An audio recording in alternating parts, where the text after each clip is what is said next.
following is a production of DallasCowboys.com and the Dallas Cowboys Football Club. How about them Cowboys? Yeah! Go Cowboys! Let's go, baby! Are you ready for a break? Yes. Are you ready for a break? Absolutely. Ready for a break? Yeah, and so much for that. It's time for The Break on DallasCowboys.com. We were on the break! With Ambar Garcia, Bryan Broaddus, Voch Lombardi, and Derek Eagleton. It is Wednesday, September 17th, 2025. No, it's not. It's Thursday, September 18th, 2025, season 21, episode number 40. Welcome to the latest edition of The Break. We are live from SWBC Mortgage Studios at the Star. We're presented by LG. LG is the world's #1 OLED TV brand for 11 years and counting. CY at LG.com/OLED Evo. I'm a professional, bro. I think tomorrow, guess who gets to host? Yes. AG. Hey, trust me, any day she wants to do it, I'll be like, take it away. Let me ask you I will sit here like y'all and just answer questions. I can do that all day. That's a good question, Bryan. Please. I got a question, Derek. I've been a fan of this program. It's all good. You gonna answer this? I've been a fan of this program for a long time, huh? You work here? Never. I've been a fan of this program for a long time. Okay. That's when does make me feel old, but go ahead. I'm 33. Season 21. When does the season start? Like when does the first episode start? The beginning of the NFL year. So basically, that's March, usually around March. Yeah, somewhere in that range of March 8th through March 12th is usually when the NFL season or the NFL year restarts. So it's when they're when free agency is about to begin, all those things. That's when we should restart our show. Because we'll be in August and, all right, y'all, we coming off our break, but we in episode 40. Like, what I miss? Right. You didn't miss it. You missed that was all those shows that happened in March and April and May and June. So, yeah, it starts with the NFL. And you say this is season 30 what? This is 21. 21. Okay. Yeah, 21. We're at episode 4. Because y'all been doing this since like 04 or something? Yeah, that would be right. You can do the math. I was a baby. I don't know, but Mississippi, get them. Hey, man, Natchez ain't teach me much, but I can do some quick, you know what I'm saying, some quick algebra real fast, you know what I'm saying? Some quick algebra. Quick algebra. Arithmetic, what they call it. That's what they call it in Natchez, yeah. I am old enough the way they called it arithmetic, and I think I'm the last generation where they call it that. It's just regular math now. It's funny, my mom calls it the same thing. She's from Natchez. Shouts out to her. She know what the hell arithmetic is. Yeah, same thing. That's the same thing.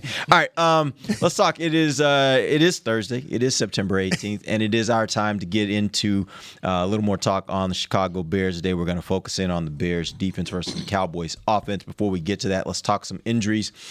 Cowboys had 2 players that did not practice yesterday. Deron Bland with the foot injury. Trayvon Diggs had an illness. I'm assuming neither of those has been a setback. It just kind of is what it is. You certainly expect that Trayvon will be fine. Yeah. It was a walkthrough. Are we hearing anything more about where Deron is in his recovery? No, I have not heard any more about that. That one was initially told to me that it was probably going to be 2 or 3 games, but as we're now into the second game, and then we'll get an evaluation of it next week, though. But that was. They were pretty adamant about that. It was going to be, hey, if we can get through the second game, then we'll get into the third, and then now we'll start to work about how to get him back on the field. But it was for sure it was going to be the first 2 weeks. Got it. Kevontae Turpin was limited yesterday, so that's a good sign. Right? That's actually a good sign. Yeah, and then you've got Tyler Guyton, who was also limited with a shoulder. Anything there that we have to be concerned about? I think anytime, Voch, your offensive tackle has a shoulder issue, that I don't think that's a good thing. But I didn't get the feeling that it was something problematic. But I've been told it wasn't problematic, and then all of a sudden my guy didn't have any power in the shoulder, or in the punch and stuff like that. And we talk about these offensive linemen a bunch. It's about pushing, and it's about being, anything with a shoulder. Seems to be a little bit, but I was told that don't worry about it right now. But I always worry about offensive linemen when it comes to elbows and shoulders and stuff that they use as part of their techniques. Gonna be tough. Yeah, looking at the Cowboys injury report, it was very limited compared to what you see over on the Chicago side, particularly on the defensive side. And we're going to talk a lot in depth about the defense, but Jalen Johnson, we already know is going to be out. He's already he has an injury that's going to keep him out for a while. But they did have also some other guys who seem to be key players for them. Linebacker TJ Edwards has a hamstring. He missed practice. Defensive back Kyler Gordon. That's big. Big. He has a hamstring injury. Yeah. He did not practice. Grady Jarrett, defensive lineman, defensive tackle with a knee injury. He did not practice. And then defensive back Jalen Jones, hamstring. He did not practice as well.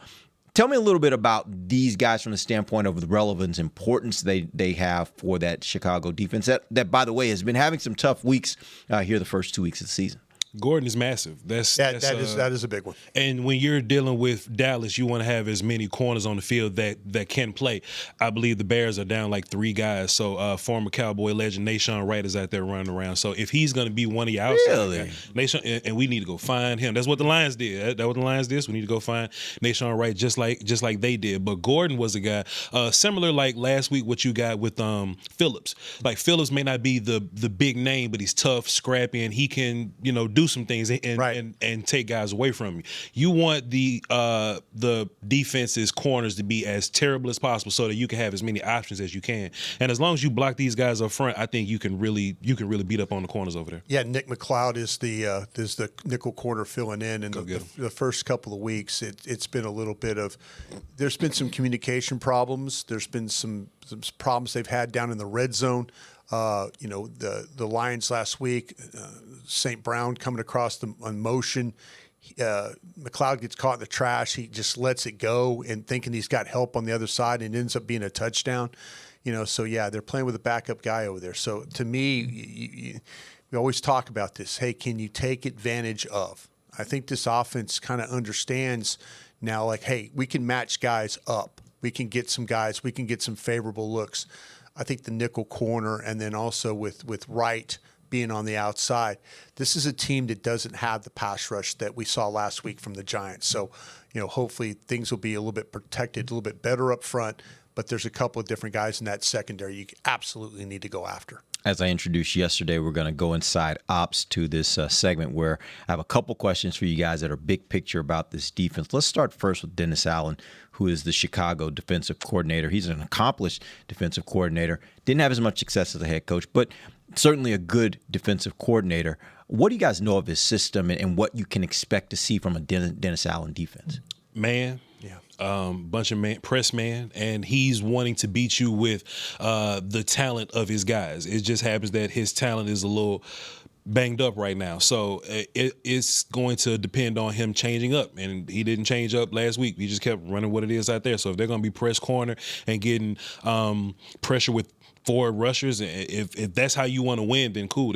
Then Cowboys, you just got to block 4 and beat man coverage if that's what it is. But nothing sounds easy enough. Nothing weird, nothing exotic, just straight up 4-man rush. The thing is with the 4-man rush too, you're going to see a little bit of some twist front though too. You're going to see some of the there was a couple of different times I know in the Minnesota game where they tried to take advantage of the Vikings maybe being a little bit lighter up front. I think it's a different challenge when you deal with the Detroit Lions. That's a little bit better offensive line, and so they were trying to take advantage of the Vikings with some of their movement, with the we've seen it before when you have guys almost like with Dan Quinn, with it was 4-man line. It's a post, it's a come around, it's a loop. These are things they're trying to just create as much havoc as they can. They just don't have the ability or have the star players to be able to do that. So they're trying to do it through movement, but then when they get caught just straight rushing you, then it's a little bit more difficult. So that's why you're going to see some double A gap blitz looks. We saw that with Mike Zimmer. We saw Micah Parsons last year being able to attack with that double A gap blitz look. So you'll see some of that. They'll get in that, and then they'll drop back and try and play in coverage. They'll try and play with Dak Prescott's his mental of seeing what he's reading on the defense pre-snap for sure. They gave up a ton of points last week to Detroit. Yeah. What did you guys see as you watched that game? What did you see as far as their defense and I don't want to say necessarily what they were doing wrong, but where they were getting beat? What was causing all the problems for them last week that allowed them to give up so many points? They let Gibbs run. They found Nahshon Wright, and when they got to the goal line, corners just looked a little lost out there. That's basically what happened. Yeah, he's absolutely right. And I when we get into it a little bit more, Voch is going to tell you, I guarantee he's going to tell you this. He's going to tell you how he's going to give you a specific reason, the way to run a football against this defense. And I think he's absolutely right about that. I know we talked about it this morning on our own show, but we were getting into there's ways to move the ball on this Bears front, and it's running the ball. Maybe not so much inside, but one of the strengths of the Dallas Cowboys early through the first couple of weeks of the season is their ability to play on the edge and run the football. They're one of the best teams in the National Football League when it comes to outside runs. So, and the Bears, one of the worst teams defending the outside runs. I guarantee you, Voch in this next segment is going to tell you how to do that. Mm-hmm. So it's a good week for me to start Javonte Williams, is what you're saying. Yes. Yeah. Good. Perfect. Keep giving it to him too. Yeah, no doubt. Last week it was. You start. Huh? You said it's on your fantasy? Oh, okay, okay. Fantasy. I'm like, what do you mean? That's a given. What are you talking about? Okay.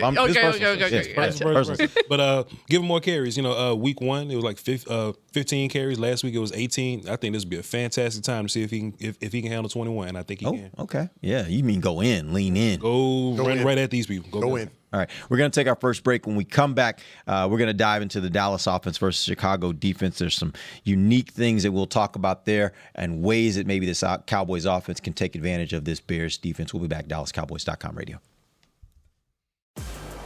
If you can't be at the stadium, there's no better way to watch your Cowboys than on an LG OLED Evo TV. That's because everything you see is more lifelike. Every play, every hit. I mean, you might as well be on the sidelines. That's how clear it is. It's all thanks to LG's legendary technology. Perfect black, over 8.3 million self-lit pixels. No one comes close. LG OLED Evo is the best TV in the game for a reason. See for yourself at lg.com/OLED Evo. I'm home. Hey, Mom. Before you ask, I've done my homework and the dishwasher's unloaded. Nice. Hey, can you... Hey, hon, yes, I've got the finale ready to play. Here's your wine. Wow. Isn't it nice not having to ask? We think so. That's why if there's a network interruption, AT&T will proactively credit you for a full day of service, guaranteed.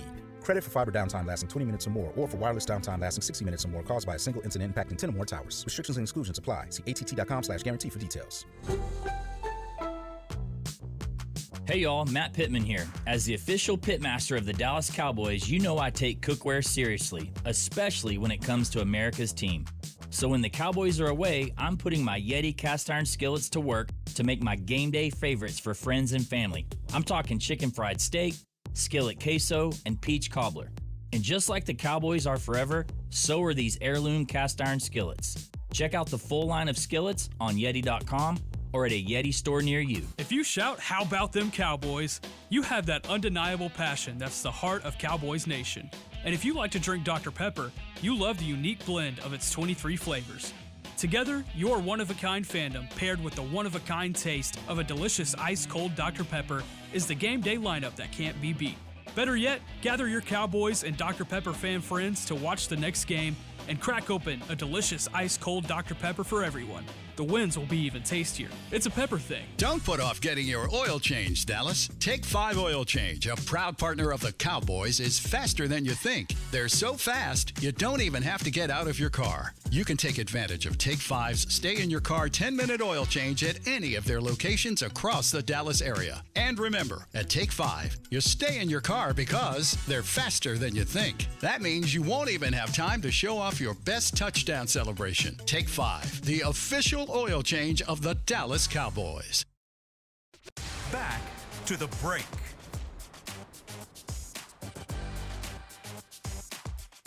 Choose perfection. Choose LG OLED Evo. Check out the best TV in the game at LG.com. Welcome back. Second segment of the break, live from SWBC Mortgage Studios at the Star. The segment brought to you by blockchain.com. All right, let's get into the Dallas offense versus the Chicago defense. What you guys got? Bryan, Broaddus. Tell me how to run the football against these guys. I know a tease that for you. Oh, man, you set me up. I had many ways to go. Yeah. So, Bryan, I think you do have an advantage. Yeah. Run the ball here. I think you're physically better. Yes. I think you have a a running back you can lean on. Yes. Running back that you can trust. But there's a handful of looks that the Bears line up in, Bryan Broaddus. Kind of bother me a little. I'm just going to write this down while I talk. That's just the old coaching me, Bryan. Yeah. Bryan, they got something called bastard fronts when I was playing ball back in the day. I'm not cussing. It's just what they call them. Just a front that's old school. Just a front. Term. Just a front that's not common, right? You got odd fronts, even fronts, whether it's 4 players, 3 players, things like that. For the most part, they line up in the even front, bro. They do. 3 tech, 1 tech, 2 ends, and that's just how they run it. Yes, sir. But sometimes they condense the look, and it turns into this. Right, reduce it. And it turns into this weird bastard front where there's still 4 guys down. Right. But they'll put Dexter, the 1 tech, they'll line him up 0 right over the center. Right. They'll put one of their 3s at like a head up 2. Mm-hmm. And their edge that's normally playing a little bit more outside, they'll bring him to like a 4-eye kind of guy. Right. So the line that's normally a little 4-eye would be a technique right over the inside eye of the tackle. And they'll bring those guys in tight, and they'll walk a linebacker down. And you can call it 4-3 over if you want to. Right. But to my eyes, it's just some bastard front that's just caught in the middle there. And Bryan, what I saw the Lions do a whole bunch. Yes, you did. Is they caught the end guy, the last down lineman on the end of the line of scrimmage, playing undisciplined. Right. So he'll run upfield, get lost, run around the circle, not read the counter and squeeze down, but just run upfield. And what that does is it leaves a lot of room between the 0, the upfield end, and the linebacker. Sure does. And the Lions ran right up C-gap every single time. Right. C-gap or D-gap if the tight end is there, right? So I'm thinking, if I'm the Cowboys offensive line, I'm running all kind of traps in that direction. I'm running counters in that direction. Sure is. Sweeps. If the Cowboys working on pin and pull stuff, this would be a fantastic time to take Ferguson, Tolbert, a guy that, you may not have all the faith in the world of them blocking. You can run all the way down and just get in somebody's way and let your movement guys, Terrence Steele, Brock Hoffman can probably move a little bit in this situation, right? And pull those guys to the outside. You have so much opportunity because their edge guys play undisciplined, bro. Yeah, I love what you're saying, too. And the one thing that we've seen from the Dallas Cowboys is their ability, and we mentioned it, I did earlier, one of the best teams in the league when it came to attacking the edges. And they are super productive doing that. And Voch is absolutely right. The things that we've seen with the Cowboys is we've seen some really good down blocks. We've seen span forward. We've seen the tackles get hip to hip. We've seen them get some really good movement. We've seen some log blocks where the guy's pulling and then he turns back inside and keeps the defender inside. And then you've seen a kick out block from the second blocker up inside. Dallas is going to run some counters in this game. Dallas is going to run some traps in this game. And Dallas is probably going to have some success running the football if the Bears continue to play the front the way they have. They've had some issues with that. And people have taken real advantage of that. And I think that Dallas, it's just not, hey, hand the ball to Williams and hope for the best. There's really some scheme-specific things that they're doing with their down blocks and their pullers that are making them have some success running the football. Also, too, Bryan, I think one block that's going to be really important when we're doing all this movement and stuff is the Cowboys have proven that they can move zeros off the football. That's a head-up technique, that zero technique. Right over the center. Right.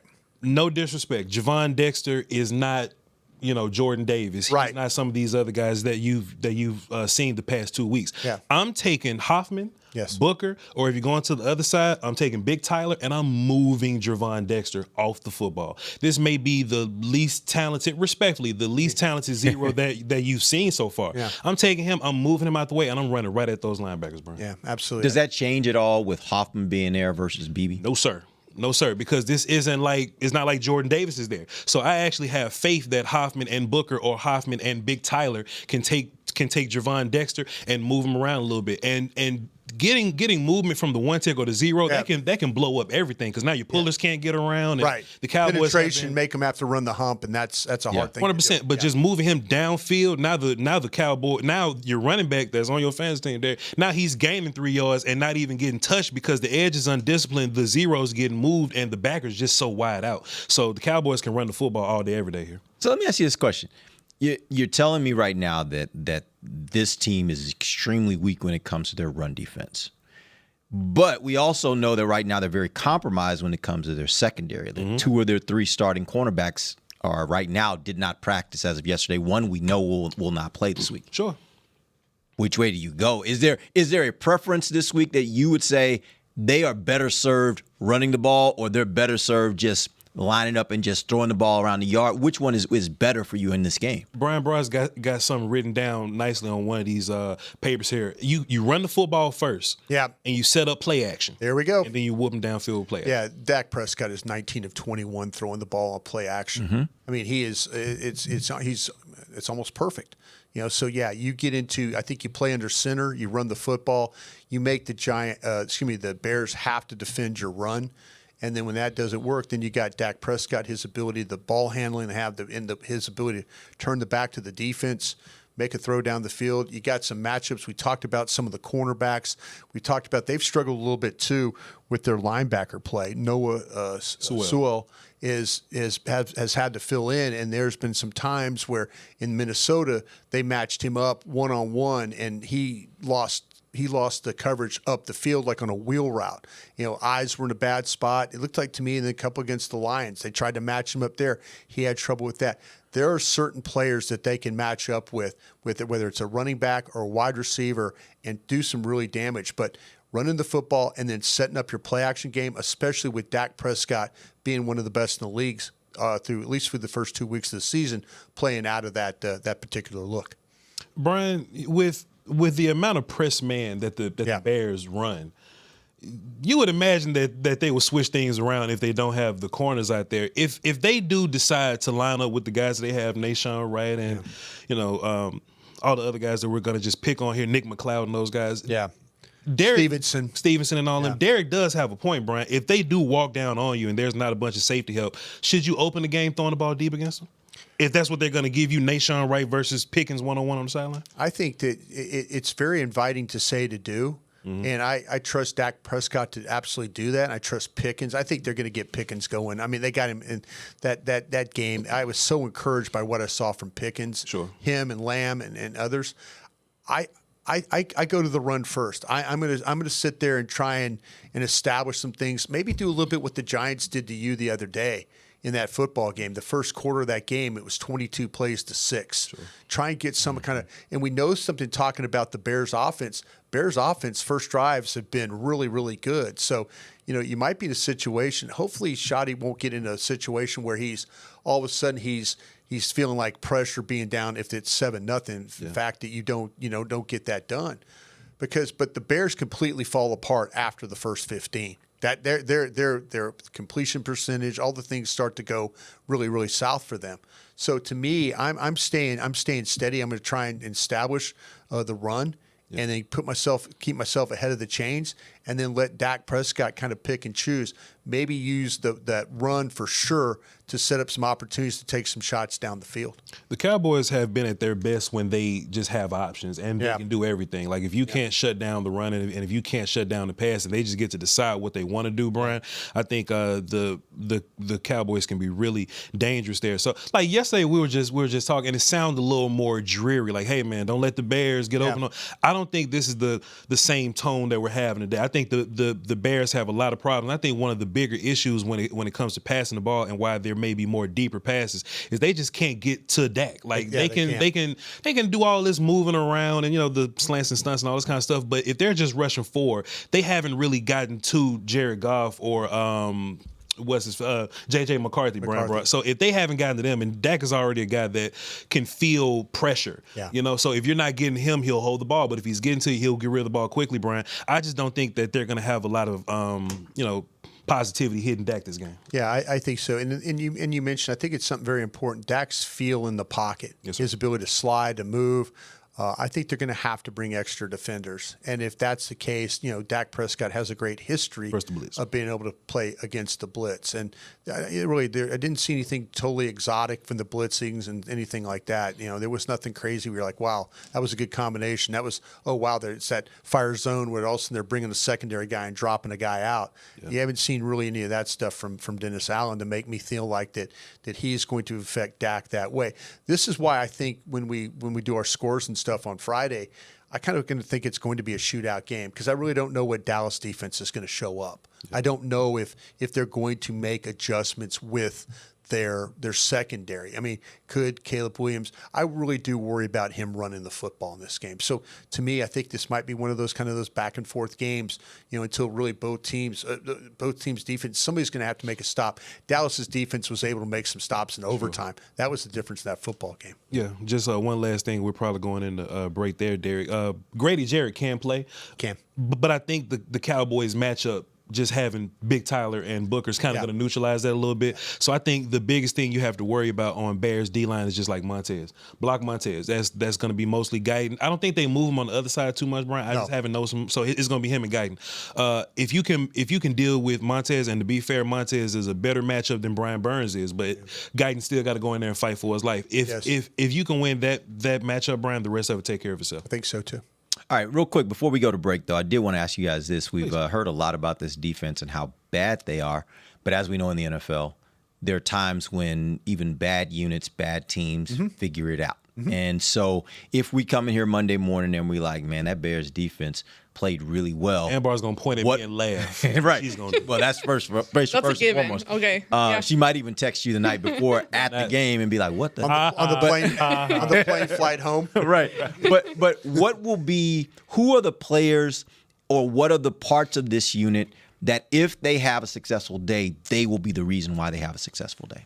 Montez Sweat at right edge. The Bears last year, they weren't a great unit till he got there, till they signed him. And I think he's going to be the one. And it's really matchup based. Like if this is Tyron Smith versus Montez Sweat, you're not losing no rest about this at all. But it's Tyler Guyton, and Guyton's still working through some things. Had a weird game last week versus Burns. Burns is just one of those top tier type guys. Montez talented, not quite Burns, but Montez can give you issues. So if we have a bad day from left tackle, which is rough because I've seen Dak deal with worse left tackle versus better edge situations. Yeah. But if it's going to happen, it's going to be Montez or something weird happens in the run game. Yeah, Grady Jarrett to me is and I totally agree with Voch on this, but Grady Jarrett, all of a sudden, if Tyler Booker gets into a situation where he's not really dealing with with Grady's Jarrett's quickness, if he is finding himself leaning a little bit and then losing some of those one-on-one battles. I mean, that to me, Jarrett is a veteran guy. He kind of knows how to kind of get himself in position to make plays. Tyler's got to be very patient with the pass sets and stuff, be able to handle that, but also make sure that you stay on this guy. Don't let him get away from you. That's some of the things that happen when the Cowboys have relaxed some success, maybe running the ball, throwing the ball. They just haven't finished blocks.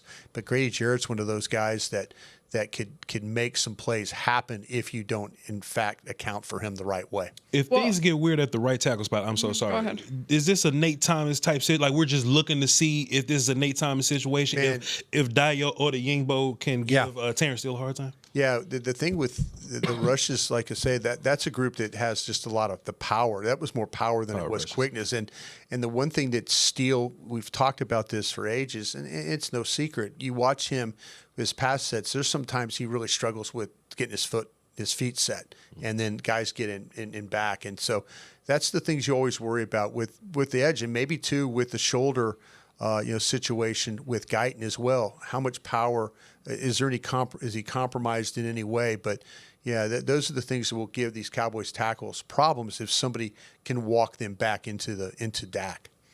I was just gonna ask, based on everything that you guys have said and the defense being so bad, but also knowing how the Cowboys defense has been playing in the past couple of weeks, is this a game where you go in with the game plan of just trying to run the clock and keeping your offense on the field as much as possible rather than go in from the beginning, attack, throwing it, getting in there, get the points early on?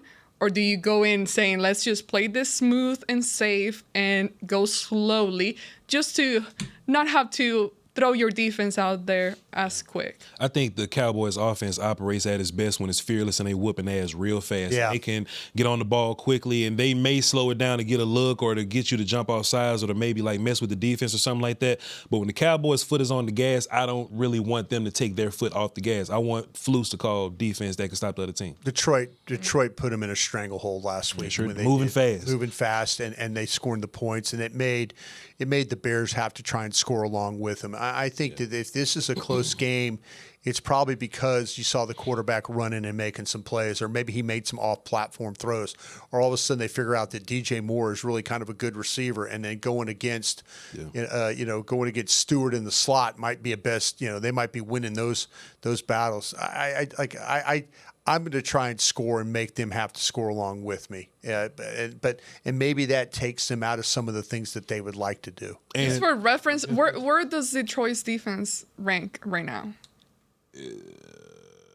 It's probably you got that in front of you, Derek? I don't know. The numbers will look a little weird because the Bears put up some imaginary 21 points on them, but the game was way out of hand. But I don't know.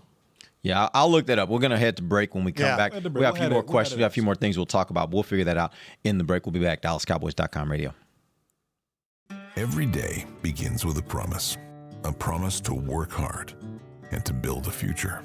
That's why we're here, providing the tools, expertise, and John Deere equipment you have relied on for generations to help you get the job done right. We're with you.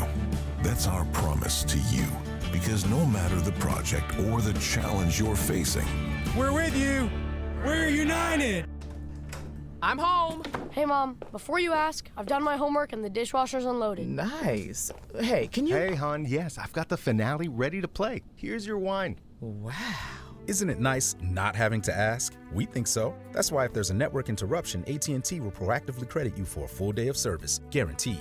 Credit for fiber downtime lasting 20 minutes or more, or for wireless downtime lasting 60 minutes or more caused by a single incident impacting 10 or more towers. Restrictions and exclusions apply. See att.com/guarantee for details. It's the official men's skincare brand of the Dallas Cowboys, Jack Black. And right now, Cowboys fans can get 15% off their $75 order. Plus, because every deal needs a playmaker, your order will include a free 5-piece skincare set and free shipping. The Jack Black Playmaker is 4 of Jack's favorites and a full-sized intense therapy lip balm. Make a play for the Playmaker at getjackblack.com/Cowboys with the code CowboysVIP. That's getjackblack.com/Cowboys with the code CowboysVIP. How's it going? You see that Cowboys game? Oh, I watched. Been seeing some good things. Totally. They have some talent. Yup, some great talent. And they got some fight. Hoping this is the year. Me too. Oh, I'm Cody, by the way. I'm Travis. Nice to meet you, Travis. Go Cowboys. Go Cowboys! Make a new friend based solely on their shirt choice. What would you like the power to do? Bank of America, the official bank of the Dallas Cowboys. Copyright 2025 Bank of America Corporation. From the field to the festivities, Lucchese embodies the essence of luxury and tradition. Handcrafted with meticulous precision, each pair offers unmatched comfort and style. Stand tall while you're tailgating or cheering in the stands with the Dallas Cowboys collection by Lucchese. Shop the collection today at the Lucchese store at the Star in Frisco or online at lucchese.com. Lucchese, the official boot of the Dallas Cowboys and Dallas Cowboys cheerleaders. Back to the break. AT&T connecting changes everything. Welcome back. We're in the final segment of the break. We're live from the SWBC Mortgage Studios at the Star. Amber had the question just before the break that she should ask me in the break so that I could have been ready for the answer. But I have the answer now. It's all right. Cowboys are... Stay ready. What'd she do?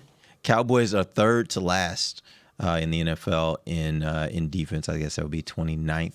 And the Lions are 10th. That was your question. They are 10th. So probably helped that they played the Bears. That's what I'm probably helped. saying. And it certainly didn't help the Cowboys that the Giants went crazy and started doing We all things saw they have that not one done. happening. Yeah, they have not done it in a long time. But yeah, anyway, they are 10th in the league. So, all right, couple questions I have for you guys.